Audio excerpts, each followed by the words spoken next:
قال اللہ سبحانہ وتعالی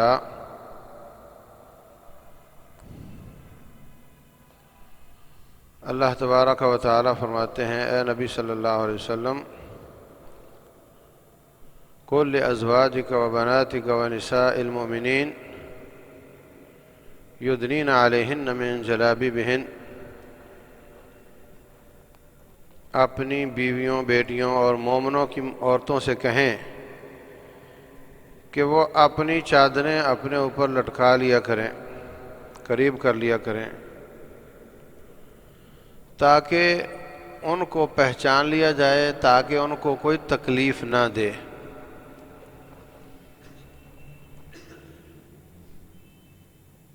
اس کا مطلب یہ ہے کہ جو اس وقت غلام ہوتے تھے، جو ان کی لونڈیاں ہوتی تھیں، ان کو پردہ کرنے کی اجازت نہیں تھی، اور جو آزاد عورتیں تھیں وہ پردہ کرتی تھیں۔ تو اگر کوئی لونڈی پر آواز کستا ہے تو پھر وہ آزاد عورت پر نہیں کسے گا، ان کو کوئی تکلیف نہیں دے گا۔ ان کا پردہ یہ دلیل ہے کہ یہ آزاد عورت ہے، شریف عورت ہے، اس کو کوئی پریشان نہیں کرے گا۔ چونکہ لونڈیاں بازار میں بکتی تھیں تو ان کا پردہ نہیں بنتا، جس شخص نے خریدنی ہے اس نے تو اس کو دیکھ کر خریدنا ہے۔ تو بہر صورت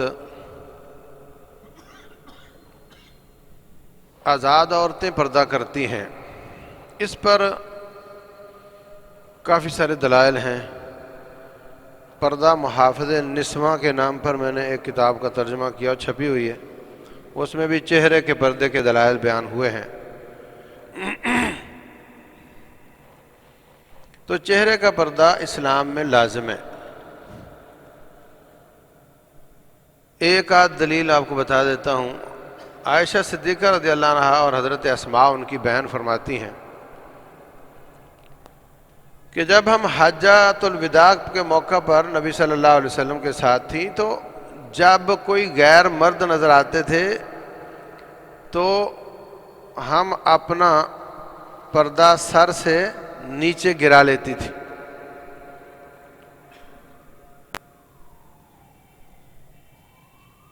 تو چہرہ ڈھانپ لیتی تھی۔ اس وقت ظاہر سی بات اتنا رش نہیں تھا جتنا آج کل حج میں ہوتا ہے۔ تو سدلت احدانا جلبابہا من راسہا علی وجہہا، سر سے نیچے گرا کر پردہ کر لیتی تھی۔ یہاں پر یہ بات بھی سمجھیں آپ کہ احرام کی حالت میں نقاب پہننے سے منع کیا ہے، اور بے پردگی سے بھی منع کیا ہے۔ تو نقاب میں اور اس پردے میں کیا فرق ہے؟ یہ بہت باریک بات ہے۔ نقاب میں دو سوراخ ہوتے ہیں اور وہ ناک منہ پر کس کر باندھ دیا گیا ہوتا ہے، آپ نے دیکھا ہے عورت جب نقاب کرتی ہے، جبکہ جو یہ فرما رہی ہیں کہ ہم سر سے نیچے اتارتی تھی تو یہ تو ڈھیلا ڈھیلا ہوتا تھا۔ اس سے بعد علماء کو یہ سمجھ آئی کہ وہ ناک کو نہیں لگنا چاہیے، یہ بات بھی غلط۔ اس کے لیے پھر عورتیں وہاں پہ حج پر اگر اللہ آپ کو لے جائے تو ہیلمٹ پہن کر تھوڑا دور کر کے لٹکاتی ہیں، جو پردہ کرتی ہیں۔ تو یہ سب تکلف ہے۔ جب حضرت عائشہ رضی اللہ عنہ نے پردہ کیا ہے اوپر سے گرا کر، تو وہ ناک کو تو لگ سکتا ہے، اس سے کوئی دم لازم نہیں آتا۔ جو روایت منع کرتی ہے نقاب سے، اس میں ایک روایت میں ہے لا تنتقب المرأة، عورت نقاب نہیں پہنے گی، اور ایک روایت میں لا تتلثم، تتلثم کہتے ہیں مڑاسے کو۔ دیہاتی لوگ جب کٹائی کرتے ہیں گندم کی تو وہ اپنے منہ اور ناک کے اوپر بھی اپنی پگڑی کو باندھتے ہیں اور صرف آنکھیں نظر آ رہی ہوتی ہیں، تو اس کو تلثم کہتے ہیں عربی میں۔ تو حدیث میں آیا کہ یہ شکل نہیں ہونی چاہیے۔ تو جو عورت چادر منہ پر لے کر اپنے ناک اور منہ سے گزارتی ہوئی الٹے کندھے پر ڈالتی ہے، یہ طریقہ درست نہیں حج کے دوران، کیونکہ یہ تلثم ہے۔ کپڑا تو ٹھوڑی کے نیچے سے ہی جائے گا دوسرے کندھے پر، لیکن سر کے اوپر والا وہ گرانا یہ حضرت عائشہ رضی اللہ عنہ کا طریقہ ہے. اور ان دونوں میں فرق یہ ہے کہ یہ والا کس کر باندھا گیا ہوتا ہے اور یہ ڈھیلا ڈھیلا ہوتا ہے. جو لوگ چہرے کے پردے کے قائل نہیں وہ یہاں ایک روایت پیش کرتے ہیں کہ حجۃ الوداع کے موقع پر حضرت فضل بن عباس وہ آپ کے پیچھے بیٹھے ہوئے تھے سواری پر. تو ایک عورت نے آ کر مسئلہ پوچھا تو وہ اس کی طرف دیکھنے لگ گئے. تو آپ نے فضل بن عباس کا چہرہ ادھر کیا تو ثابت ہوا کہ وہ عورت جو تھی بے پرد تھی. یہ بات کمزور بات ہے. جب ایک عورت سر سے کپڑا نیچے اتارے گی تو ہوا چلے گی تو تھوڑا تھوڑا ادھر ادھر ہو سکتا ہے. وہ تلسم تو کیا نہیں, کس کر تو باندھا نہیں اس نے.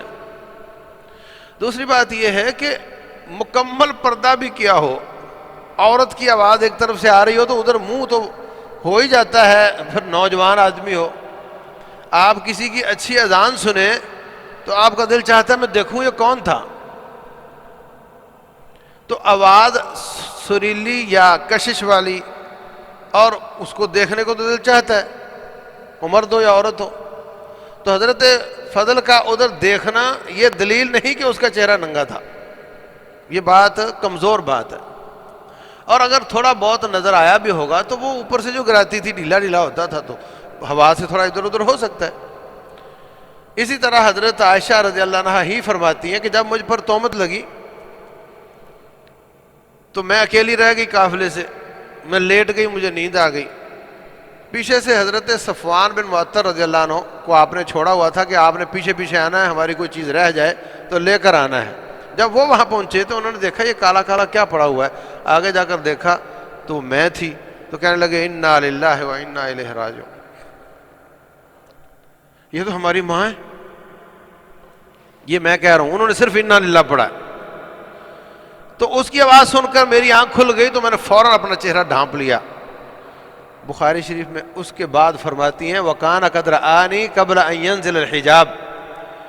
حضرت صفوان کو کیسے پتہ چلا کہ یہ عائشہ ہے؟ اس نے مجھے حجاب نازل ہونے سے پہلے دیکھا ہوا تھا, گلیوں میں کھیلتی تھی, مجھے دیکھا ہوا تھا, اس لیے پہچان لیا کہ یہ تو عائشہ ہے.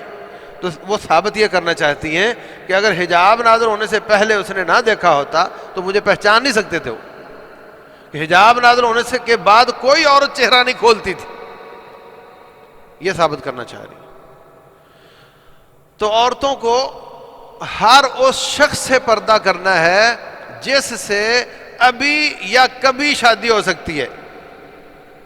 ابھی یا کبھی کا کیا مطلب؟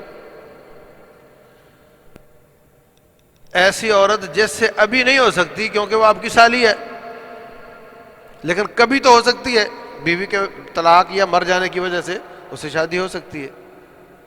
دیور سے ابھی شادی آپ کی نہیں ہو سکتی, لیکن شوہر کے مر جانے یا طلاق دینے کی شکل میں تو دیور سے شادی ہو سکتی ہے. تو ہر وہ شخص جس سے ابھی یا کبھی شادی ہو سکتی ہے اس سے آپ کو پردہ کرنا ہے. جو لوگ کہتے ہیں نہیں جی دیور سے نہیں, اس لیے کہ وہ تو اس سے تو ابھی شادی نہیں ہو سکتی, تو پھر جس شخص کی 4 پوریاں ہو جائیں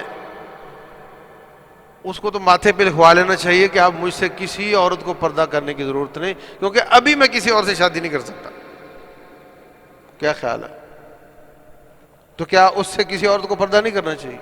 کیونکہ اس وقت جب تک اس کی 4 پوری ہیں وہ کسی سے شادی نہیں کر سکتا, کوئی خطرہ نہیں. اسی طرح شادی شدہ عورت کو پھر پردہ نہیں کرنا چاہیے, کیونکہ اس حالت میں تو کسی سے شادی نہیں کر سکتی. جب تک اس کا شوہر اس کے پاس ہے وہ کسی سے شادی نہیں کر سکتی, تو اس حالت میں پھر اس کو بے پردہ ہو جانا چاہیے. تو عائشہ صدیقہ رضی اللہ عنہا شادی شدہ ہیں مگر پردہ کر رہی ہیں, اس لیے جس مرد سے اب شادی ہو سکتی ہے یا کبھی شادی ہو سکتی ہے اس سے عورت کو پردہ کرنا ہے. یہ مسئلہ گھروں میں بنتا ہے. جوائنٹ فیملی سسٹم اللہ تعالیٰ کی بڑی رحمت ہے. بھائی ادھر ادھر جاتا ہے, سعودیہ کویت جاتا ہے تو تائے دادا بچوں کی تربیت کر لیتے ہیں.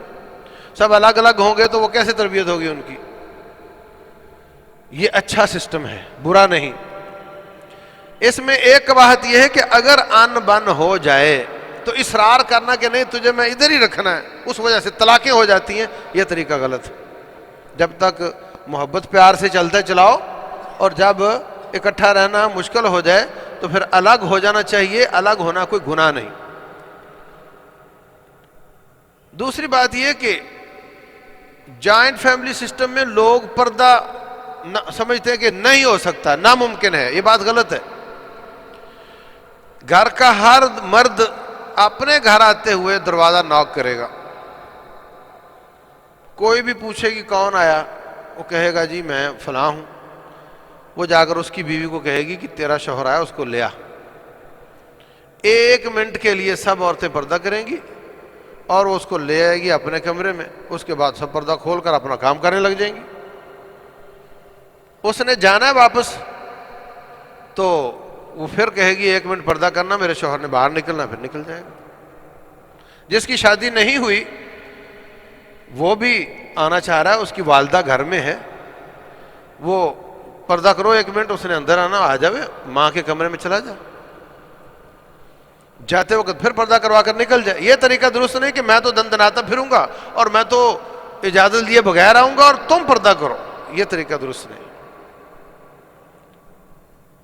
اگر اس احتیاط کے ساتھ کیا جائے تو یہ فیملی سسٹم بڑا اچھا ہے اور اس میں باپردہ زندگی بھی گزاری جا سکتی ہے۔ اللہ تبارک و تعالی سمجھنے اور عمل کرنے کی توفیق دے۔